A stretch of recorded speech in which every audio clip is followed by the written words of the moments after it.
बिहार की सियासत में कहा जाता है कि यहाँ हवाएं नहीं इरादे बदलते हैं। बिहार में जो हुआ उसे कुछ लोग मास्टर स्ट्रोक कह रहे हैं तो कुछ धोखा।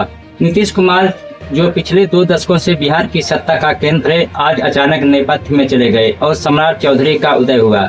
लेकिन क्या यह सिर्फ एक मुख्यमंत्री का बदलाव है या बीजेपी की वह चालाकी जिसका इंतजार वो 1990 से कर रही थी। नमस्कार, मैं हूँ सार्थक प्रसाद तिवारी, आप देख रहे हैं सबको स्वराज न्यूज।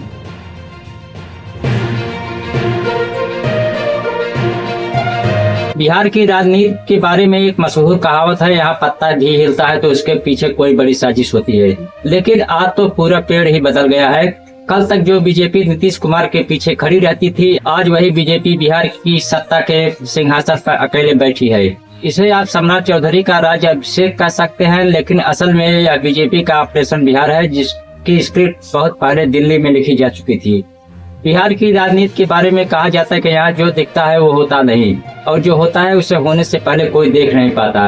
कल शाम तक जो गलियारे नीतीश कुमार के नारों से गूंज रहे थे, आज वहाँ सन्नाटा है। सवाल ये नहीं है कि सम्राट चौधरी मुख्यमंत्री बन गए हैं, सवाल ये है कि आखिर 14 अप्रैल की उस काली रात को राजभवन के बंद कमरों में ऐसा क्या हुआ कि नीतीश कुमार ने बिना किसी शोर शराबे के अपना इस्तीफा सौंप दिया। एनडीटीवी और द हिंदू की रिपोर्ट बताती है कि नीतीश कुमार अब राज्यसभा जा चुके हैं, लेकिन क्या यह विदाई स्वेच्छा से थी या उन्हें विदा कर दिया गया। सम्राट चौधरी ने शपथ तो ले ली है, लेकिन सूत्रों की माने तो बीजेपी ने एक ऐसा चक्रव्यूह तैयार किया है जिसमें क्षेत्रीय दलों का वजूद हमेशा के लिए खत्म हो सकता है। इंडिया टीवी के अनुसार बिहार में पहली बार बीजेपी का मुख्यमंत्री होना सिर्फ एक शुरुआत है। इधर पटना में जश्न मन रहा है, उधर तेजस्वी यादव की खामोशी डरा रही है।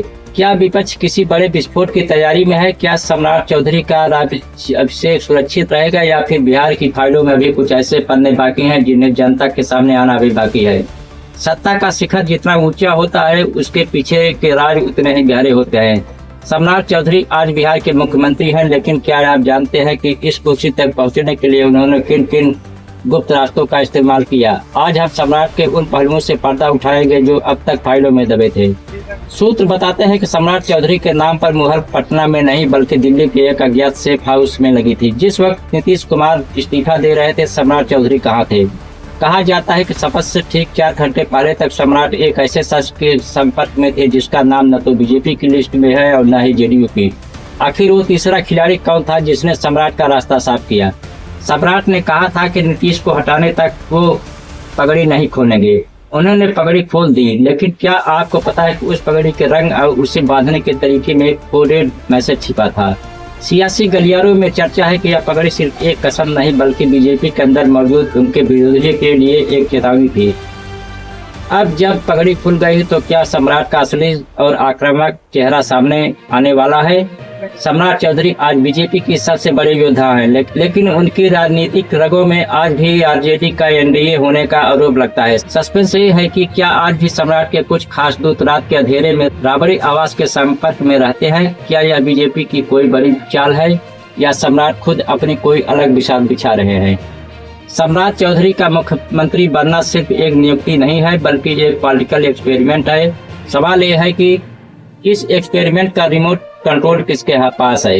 दिल्ली के पास या खुद सम्राट के पास, जिन्होंने अपने पत्ते अभी तक खोले नहीं हैं।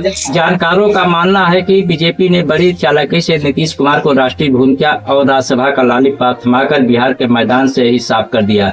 यह बीजेपी की वह रणनीति है जिसे कोल्ड वॉर पॉलिटिक्स कहा जाता है, यानी बिना युद्ध के दुश्मन को अप्रासंगिक कर देना। लेकिन क्या यह सब इतना आसान होगा? बीजेपी के खिलाफ सबसे बड़ा आरोप यह है कि उसने अपने ही सहयोगी दल की जड़ें काट दी। विपक्ष के नेता तेजस्वी यादव इसे पीठ में छुरा घोंपना कह रहे हैं। उनका दावा है कि बीजेपी ने जनादेश का अपमान किया और अब बिहार में आरएसएस का एजेंडा थोपा जाएगा। इधर आरोपों का दौर जारी है, उधर मुख्यमंत्री सम्राट चौधरी ने अपना पगड़ी खोलकर यह जता दिया है कि उनका संकल्प पूरा हुआ है। उन्होंने पदभार संभालते ही फाइलों पर दस्तखत शुरू कर दिए है। संदेश साफ है, अब बिहार में सिर्फ मोदी का मर्डर और सम्राट का शासन चलेगा। नीतीश की नीति अब इतिहास के पन्नों में दर्ज हो चुकी है। यह सिर्फ सत्ता परिवर्तन नहीं बल्कि बिहार की उस क्षेत्रीय राजनीति के अंत की शुरुआत है जिसे लालू और नीतीश ने 30 साल तक पाला पोसा था। अब मुकाबला सीधे दिल्ली बनाम पटना के बजाय भगवा बनाम विपक्ष का हो गया है।